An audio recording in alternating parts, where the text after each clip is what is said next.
When it was decided that we would sail for Italy, Paul and some other prisoners were handed over to a centurion named Julius, who belonged to the imperial regiment. We boarded a ship from Andromitium, about to sail for ports along the coast of the province of Asia. And we put out to sea. Aristarchus, a Macedonian from Thessalonica, was with us. The next day, we landed at Sidon. And Julius, in kindness to Paul, allowed him to go to his friends so they might provide for his needs. From there, we put out to sea again and passed to the lee of Cyprus because the winds were against us. When we had sailed across the open sea off the coast of Cilicia and Pamphylia, we landed at Myra in Lycia. There, the centurion found an Alexandrian ship sailing for Italy and put us on board. We made slow headway for many days and had difficulty arriving off Cnidus. When the wind did not allow us to hold our course, we sailed to the lee of Crete, opposite Salmone. We moved along the coast with difficulty and came to a place called Fair Havens, near the town of Lasea. Much time had been lost, and sailing had already become dangerous because by now it was after the fast. So Paul warned them. Men, I can see that our voyage is going to be disastrous and bring great loss to ship and cargo, and to our own lives also. But the centurion, instead of listening to what Paul said, followed the advice of the pilot and of the owner of the ship. Since the harbor was unsuitable to winter in, the majority decided that we should sail on, hoping to reach Phoenix and winter there. This was a harbor in Crete, facing both southwest and northwest. When a gentle south wind began to blow, they thought they had obtained what they wanted. So they weighed anchor and sailed along the shore of Crete. Before very long, a wind of hurricane force, called a northeaster, swept down from the island. The ship was caught by the storm and could not head into the wind, so we gave way to it and were driven along. As we passed to the lee of a small island called Cauda, we were hardly able to make the lifeboat secure. When the men had hoisted it aboard, they passed ropes under the ship itself to hold it together. Fearing that they would run aground on the sandbars of Syrtis, they lowered the sea anchor and let the ship be driven along. We took such a violent battering from the storm that the next day they began to throw the cargo overboard. On the third day, they threw the ship's tackle overboard with their own hands.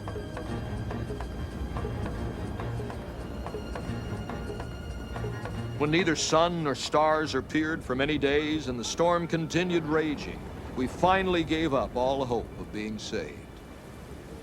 After the men had gone a long time without food, Paul stood up before them and said, Men, you should have taken my advice not to sail from Crete. Then you would have spared yourselves this damage and loss. But now I urge you to keep up your courage, because not one of you will be lost. Only the ship will be destroyed. Last night, an angel of the God whose I am and whom I serve stood beside me and said, "Do not be afraid, Paul. You must stand trial before Caesar. And God has graciously given you the lives of all who sail with you.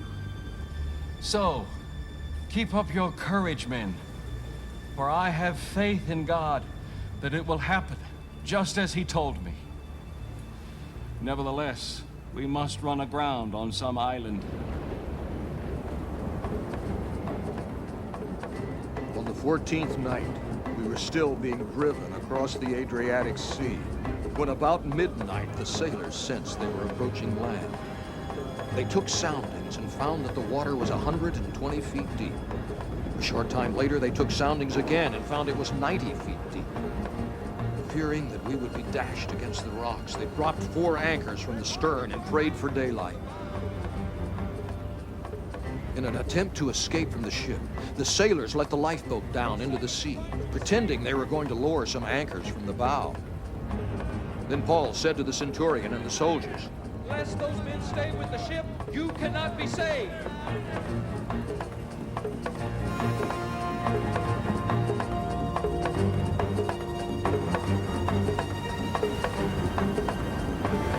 soldiers cut the ropes that held the lifeboat and let it fall away.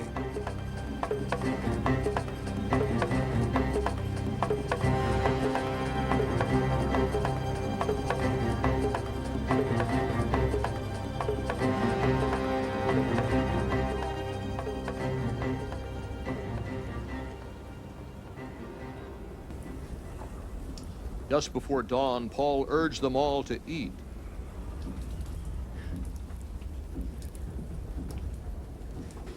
For the last 14 days, He said, you have been in constant suspense and have gone without food. You haven't eaten anything. Now, I urge you to take some food. You need it to survive. Not one of you will lose a single hair from his head.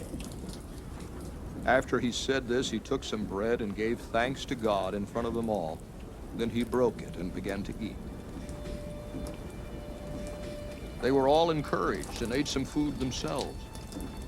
Altogether, there were 276 of us on board. When they had eaten as much as they wanted, they lightened the ship by throwing the grain into the sea.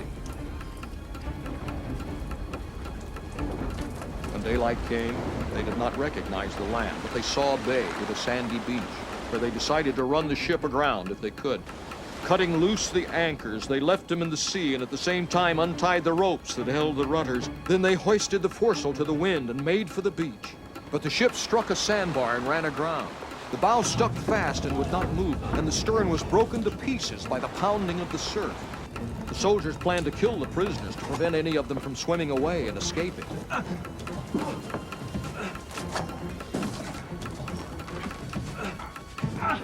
But the centurion wanted to spare Paul's life and kept them from carrying out their plan. He ordered those who could swim to jump overboard first and get to land. The rest were to get their own planks or on pieces of the ship. In this way, everyone reached land in safety.